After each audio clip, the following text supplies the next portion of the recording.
Israeli Special Ops veteran Aaron Cohen, LA Mom magazine founder Shirin Yadigar, and board-certified plastic surgeon Dr. Sheila Nazarian. I want to give you the full context in this so you can comment on it, Sheila. In the aftermath of that day, Prime Minister Netanyahu and the Israeli government launched a genocidal war, a death toll that now far exceeds 67,000. Of course, that's according to the Hamas Health Ministry, with the Israeli military bombing homes, hospitals, and schools into totally anti-Israel. And yet here we are 2 years later, and this guy is the leading candidate to be the mayor of the biggest city in the country. Yeah, I want to pick this statement apart. So the death toll doesn't differentiate, first of all, between civilians and combatants.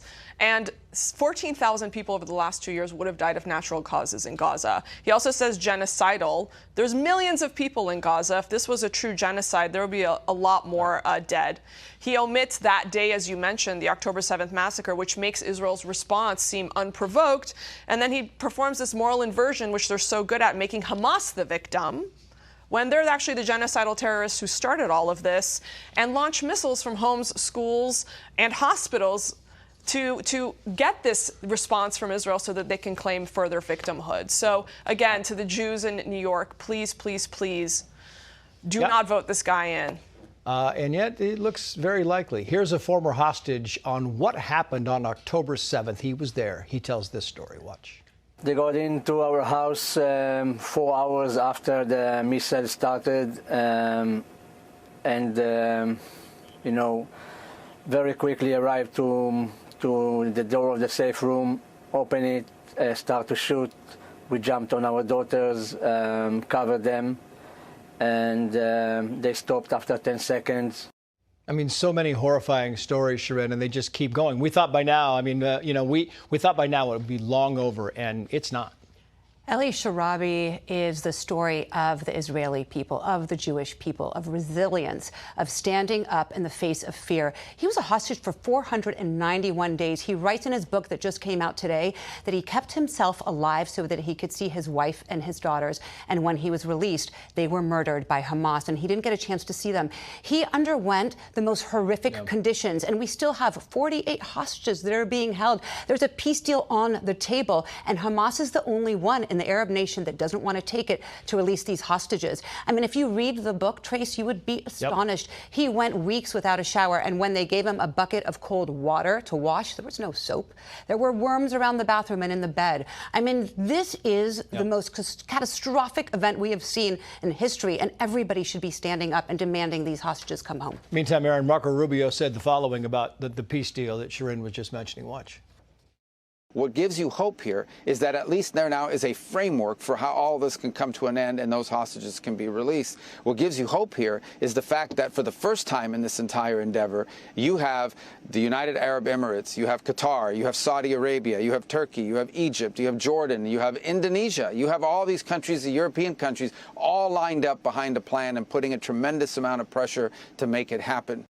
He's very hopeful, Aaron, but the question is, will Hamas choose to disarm?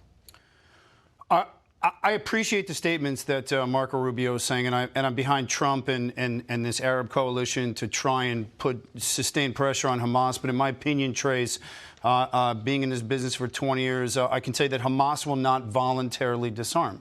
They will not put down their weapons. It's not what terror groups do. They rearm, they re-up, they resupply, they live for the next day. They want that PR. They want to keep putting that terror out because of the psychological effect that it has. I will say this. With President Trump's leadership and the IDF's consistent pressure, there seems to be enough momentum to get this thing cooking even more. So let's see how it continues to play out. Yeah. I'm hopeful that there may be a solution coming. Quickly around again, Sheila, to you. Here's a demonstrator in New York. Watch. In Passover, there is a passage that in every generation they try to annihilate us. Many civilizations disappear, but we prevail. And to the world, I have a very strong message.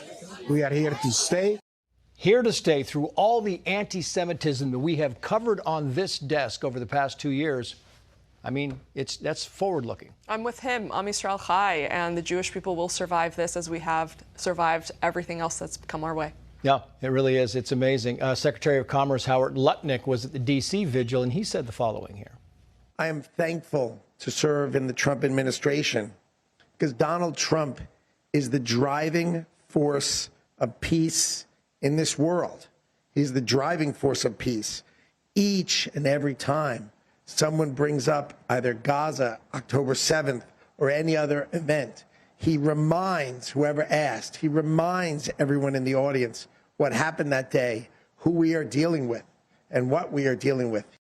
We often have Rabbi on this show, Sharon, right? And if I'd asked Rabbi 3 years ago, what do you think about Trump and this plan? He'd have said, oh, we don't have much to say about Trump. Changes. Things have changed, and now all of a sudden this is a historic deal that is in the wake. It is a historic deal, and we're seeing that only President Trump can make this happen.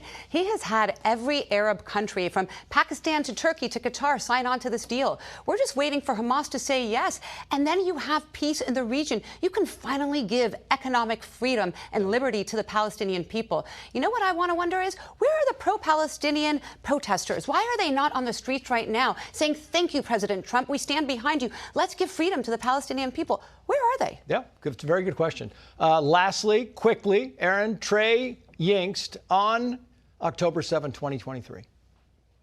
People are using their personal cars to drop off their loved ones who were hit by gunfire or wounded by shrapnel. There are drones buzzing overhead, attack helicopters in the sky, and explosions every few seconds. A war has erupted between Israel and Gaza. This thing doesn't come to terms. This war apparently goes on, Aaron. It does, but you know what?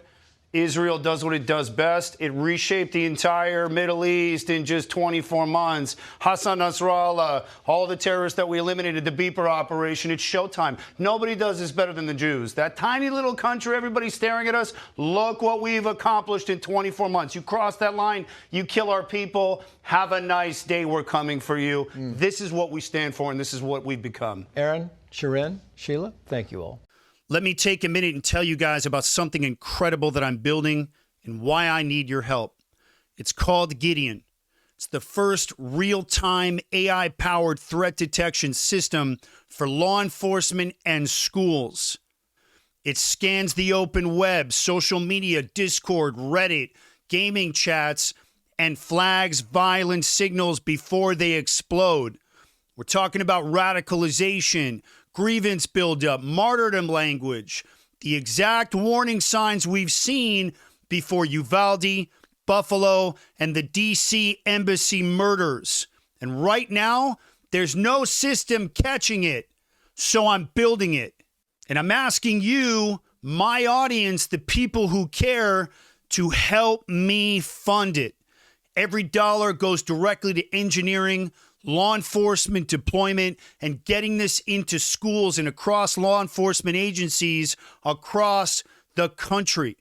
And so if you've ever asked, why didn't they stop this? Or how come they didn't stop this? This is the answer. And if you're one of those serious guys out there watching this and you're a fan of the show, the ones with the capital, access, reach, the network, and you want to partner with me to seed this mission, I want to hear from you. Reach out to me. Click the link below and reach out directly if you're one of the big dogs. I'm building the system that stops the next attack before it starts, and it's called Gideon. Appreciate you guys.